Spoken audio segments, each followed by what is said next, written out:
welcome to another segment of intellectual brainstorming and academic excellence. My name is David Oni, and my YouTube channel is David Oni Wiz. As you all know, this project or this platform is meant for intellectual brainstorming. It's meant to help our students in their institution and our students in the secondary school that are preparing for JAM, WAEC, and other exams. We want to use this medium to say a very big thank you to our returning subscribers. We say a very big thank you to you.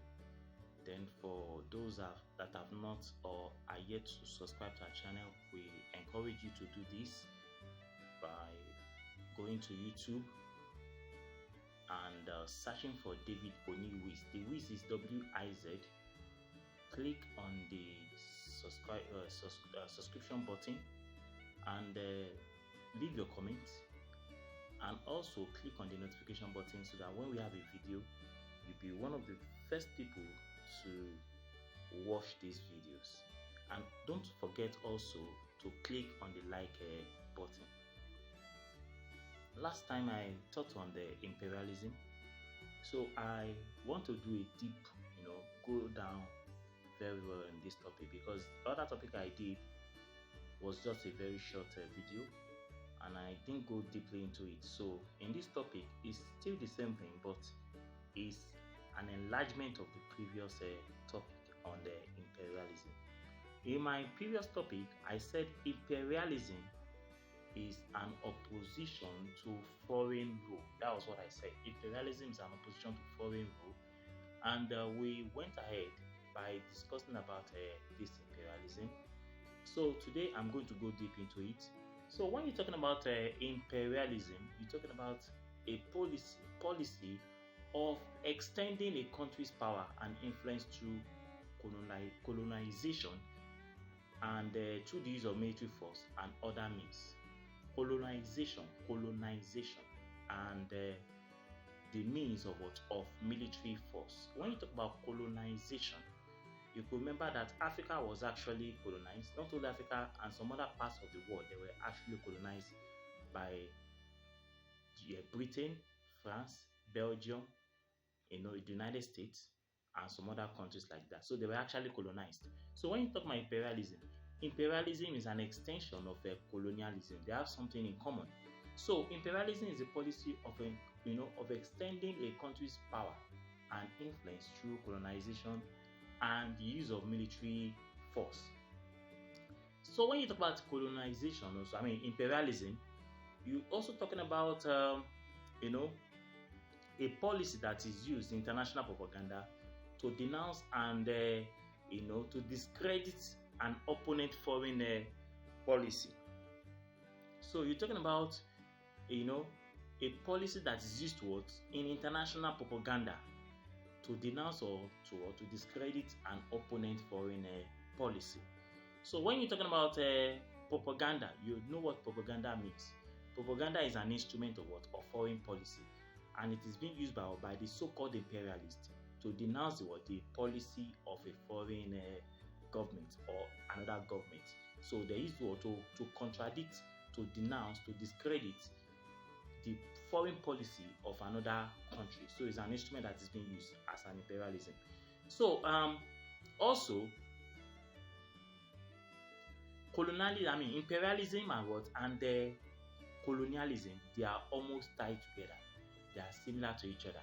So when you talk about imperialism and colonialism, they have something in common. If you are talking about colonialism, it means when a country is trying to extend its policy, or tries to extend its territorial boundary or land to other parts of the world. So that is colonialism. Like what the British did, they colonized Nigeria, they colonized Gambia, they colonized the other parts of West Africa. That is colonialism. But when you are talking about an imperialism, it's an ideological policy. When the country attempts to promote its interests and spheres of influence over other countries by using the policy of colonialism. So they have something in there common. So imperialism is seen as a policy of expansion. It's a policy of expansion. It is also a policy of dominating another people, or is a policy that is meant or bent on what? On dominating other people. That is imperialism. So the history of world powers is the history of imperialism. So if you talk about the history of world power, right from origination, it has been the history of what? Of imperialism. Right from the period of the Roman Empire to the Ottoman Empire to the European colonial powers, the United States and the USSR, it has been a policy of what? Of imperialism. So what do you mean by the Roman Empire? In those days, the Roman Empire used to be the most powerful country in the world.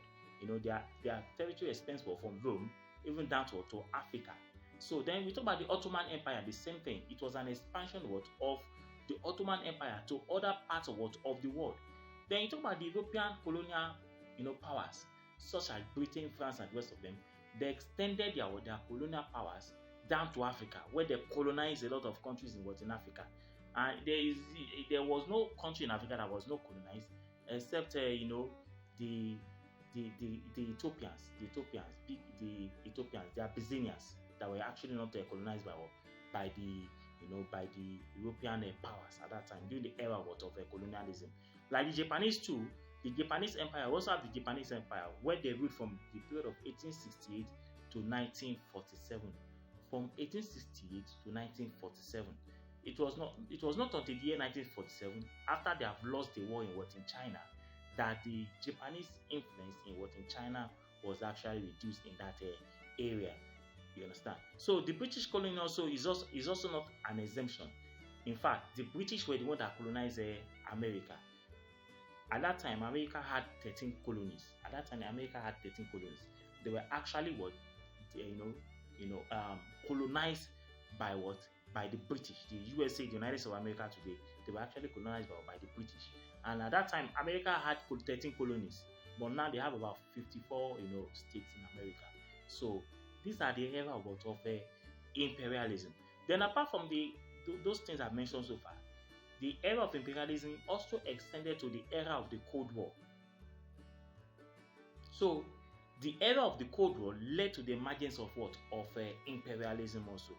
And what are we talking about? The Cold War. The Cold War was actually the time after the Second World War.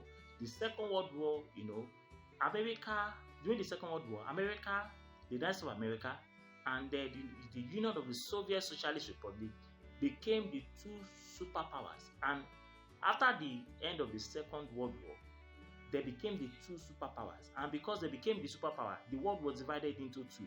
Between the Americans, which were actually the capitalists, and the USSR, which were actually the communist states. So there was a Cold War in between them that time. Though they did not use deadly weapons against each other, but there was a Cold War between them in which they used Africa and some other parts of the world to propagate their ideological belief.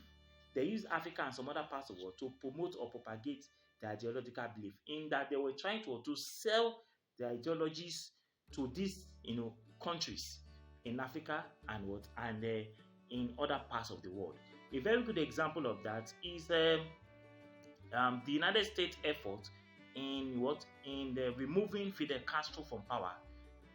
That which was referred to as the Bale of Pigs. The Bale of Pigs.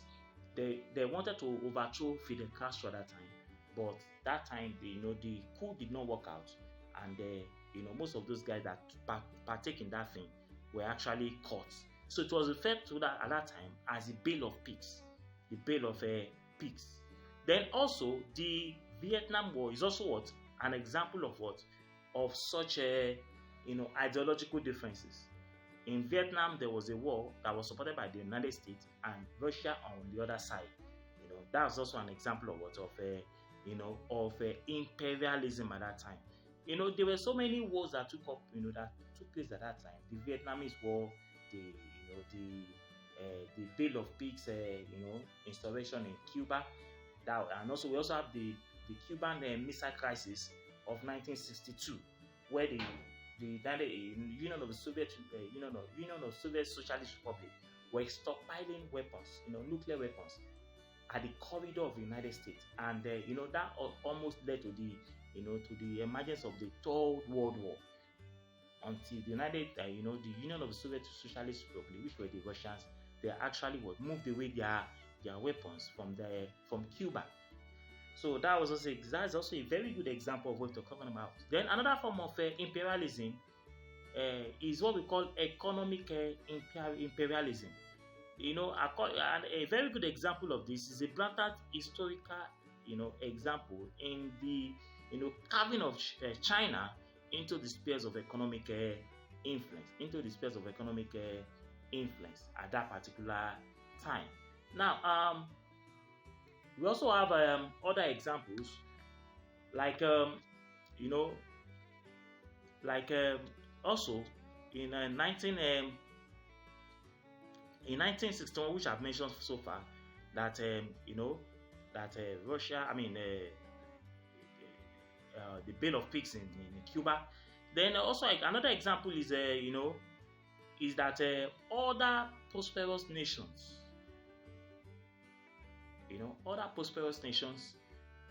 when we talk about prosperous nations, we talk about countries that they have they are economically buoyant.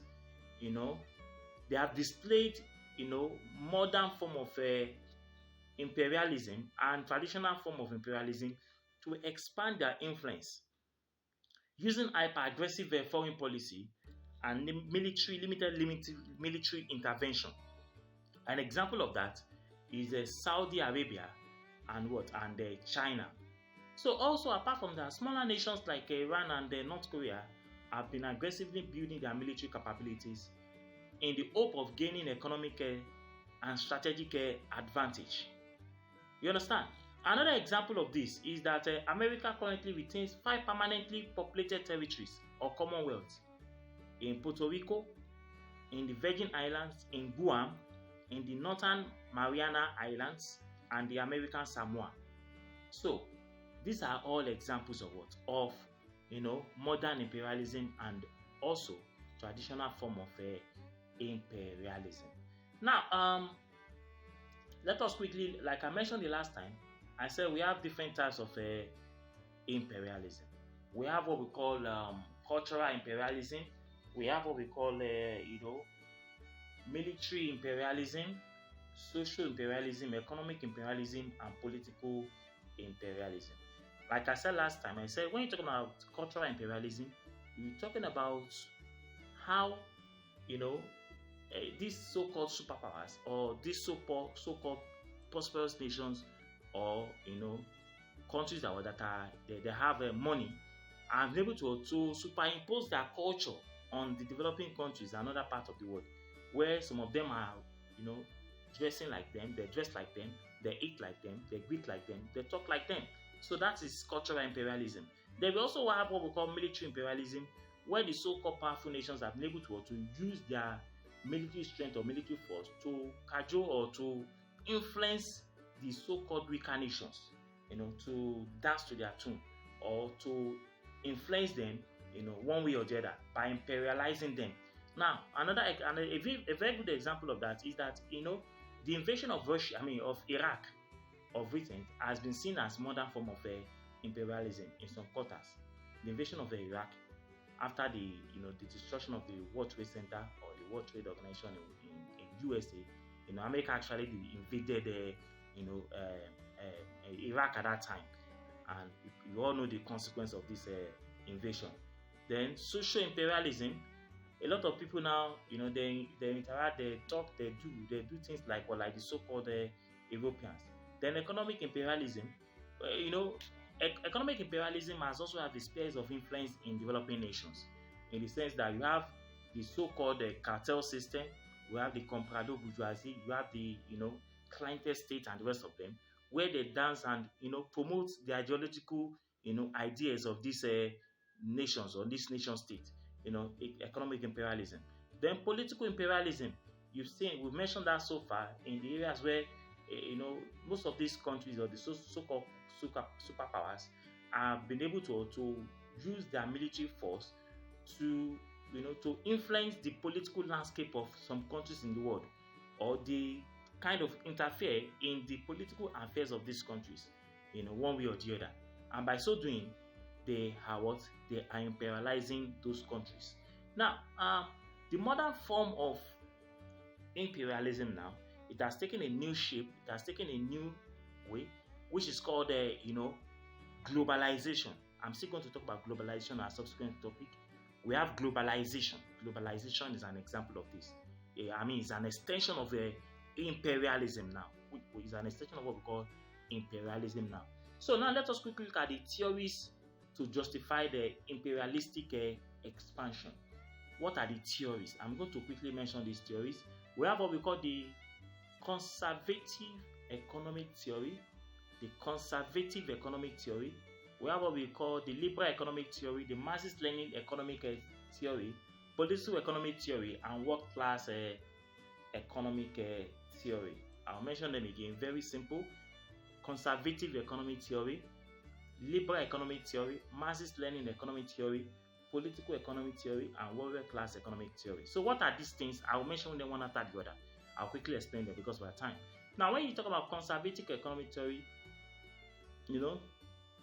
when you talk about this conservative economic theory, here developed nations sees imperialism as a means of maintaining economic and stable social order. What we're saying here is that they use imperialism as a medium of maintaining the economy and their stable social order by securing captive markets. Of course, capitalism, by securing captive market, dominant nations are able to sustain their employment rate and redirect social dispute to colonial states. So it embodies the assumption of ideological and racial superiority. That's what we mean by conservative economy. So by conservative economy, you're talking about the fact that these so-called developed nations, they attempt to maintain the economy and also to maintain a stable social order. And by so doing, they are able to maintain employment rate in their country. And whenever there is a social dispute in urban population, they redirect such a dispute to their colonial territories. So that is what conservative economic theory is talking about. Very, very straight and simple. Then when you talk about liberal economic theory, the liberal economic theory is talking about wealth and capitalism. The liberal economic theory is talking about wealth and capitalism. And what do we mean by wealth and capitalism? Of course, wealth is what is money. And when you talk about capitalism, you're talking about an social economic system where the means of production, distribution, and exchange are controlled by what? By private individuals, where government participation is at a minimum. That is capitalism. So liberal economic theory is centered on what? On wealth and capitalism. So wealth and capitalism in dominant nations result in the production of more goods than the population can consume. So capitalism has led to increase in what we call production. And as a result of that, in capitalist countries, goods and services are produced in large numbers. And when they are produced in large numbers, the population cannot consume all of them. They cannot. So the leader sees imperialist expansion as a way to reduce their expenses while incurring or increasing their profits by balancing production and distribution. So capitalism has led to increase in production, and the local population in the developed nations cannot consume all these things. So they have to look for a medium through which they can sell most of these things, thereby retaining employment and balancing production and consumption. That is what liberal economic theory is talking about. Then the third one is what we call the Marxist-Lenin economic theory. So the Marxist-Lenin economic theory is talking about socialism. So you know that socialism, according to Marx, he said there is going to be a period in which socialism will overthrow capitalism. But unfortunately, that theory has not taken place, or it has become utopia or a mirage, in the sense that in 1991 the Soviet Union actually collapsed on December 25, 1991, and with the collapse of the Soviet Union, it led to what? To disintegration of what? Of socialism. So socialism was disintegrated, it fell. So when you talk about Marxist learning economic theory, socialist leaders, this theory rejected the liberal legislative strategy because they would take away money from the dominant middle class. When you talk about socialism, it's talking about a dominant middle class. It's not talking about the upper class. It's talking about what? The dominant middle class. And according to socialism, it said the middle class will overthrow what? The upper class, because the upper class has what we call exploitative tendencies. So the Marxist, learning economic theory is talking about what? It's talking about the middle class here. So what it's saying there is that that when you adopt the liberal economic theory, it will take away money from the dominant middle class and result in a world that will be divided into a wealthy and poor nation. That will divide the world into what? Into wealthy and poor countries. So, and this is what Marxist and Lenin economic theory is trying to guide against. In fact, Lenin said that capitalist imperialism aspiration led to the cause of the World War I. Led to the cause of World War I. From 1914 to 1918. 1940 to 1918 was the period in which the world was engaged in the First World War. That was in 1914 to 1918. At that time, Hitler has not come into the political limelight until the year 1933, when he became a German chancellor. And when he became a German chancellor, you know what happened at that time. In 1939, the Second World War started till the year 1945. And after the 1945 war, the United Nations was actually born. In 1945. And if you remember, in 1914 to 1918, during the First War, we had the League of Nations, but unfortunately, the League of Nations was unable to prevent the outcome of the Second World War, and that was why the United Nations, which is existing even up to today, was actually established in 1945 in the United States. So then let's move to what we call the political theory. Here, imperialism is as a result of wealthy nations' attempt to maintain their position of world balance of power. There's what we call a balance of power in political science. Balance of power, detente, balance of power or detente. And what is that saying? That when there's a balance of power in the world, and countries of the world, they have detente, they know that you have what I have. For example, a country that has a nuclear weapon with another country that has a nuclear weapon, they will be very careful with each other because there's a balance of power between them. So they will not attack each other. They will not attack each other. So what political theory is talking about here is the balance of power. The purpose of imperialism is to a nation's military and political non-vulnerability. That it tends to protect its military and political interest. Then let's look at the last one, which is the warrior class theory. Here, imperialism serves as a real economic and political. It does not serve any real economic or political purpose.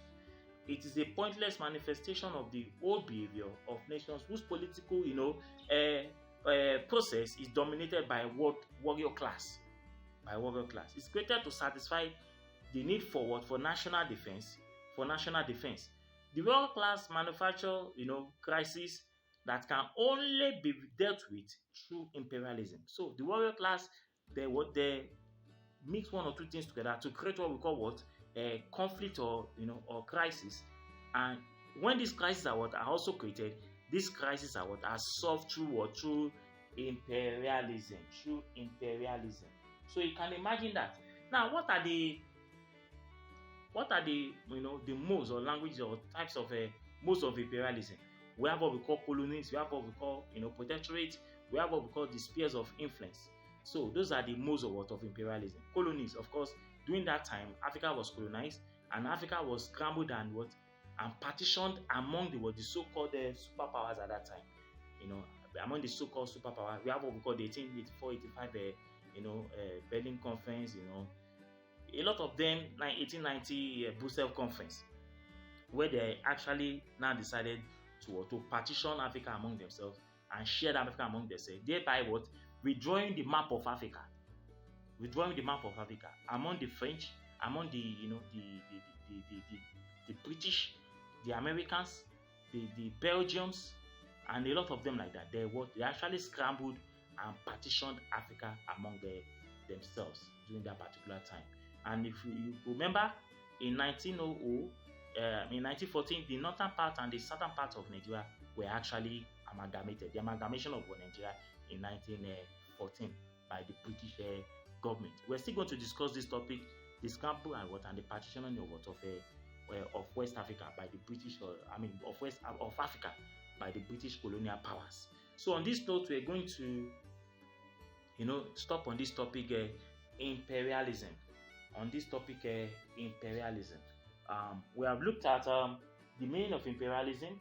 In this topic, I've also given an examples of countries that were engaged in imperialism, the Cold War era between the United States and Russia, which is the Union of Soviet Socialist Republic. Like I told you that Russia actually would collapse in December 25, 1991, and with the disintegration of Russia in 1991, it led the socialism and communism actually collapsed during that particular period.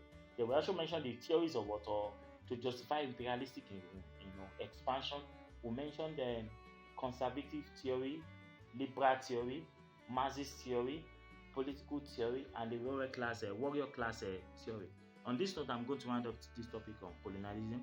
I remain your humble, loyal servant, David Oni.